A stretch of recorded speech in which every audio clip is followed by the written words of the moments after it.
आता है याद मुझको गुजरा हुआ जमाना, वो बाग की बहारें, वो सबका चहचहाना।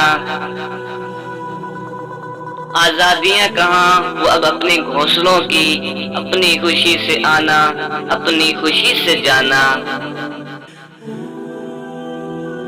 लगती है चोट दिल पर, आता है याद जिस दम, शबनम के आंसुओं पर कलियों का मुस्कुराना।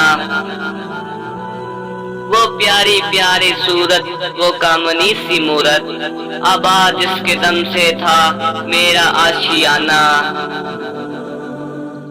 क्या बदनसीब हूँ मैं, घर को तरस रहा हूँ, साथी तो हैं वतन में, मैं कैद में पड़ा हूँ।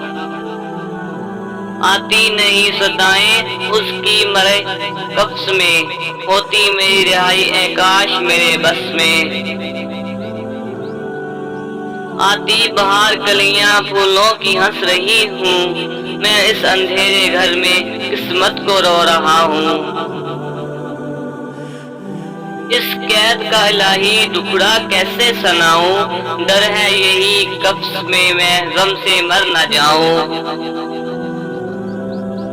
जब से चमन छुटा है ये हाल हो गया है, दिल गम को कह रहा है, गम दिल को कह रहा है।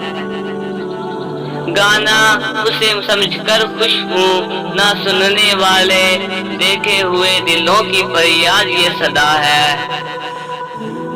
आजाद मुझको कर दे ओ कैद करने वाले, मैं बेज़ुबां हूँ कैदी तू छोड़ कर दुआ ले।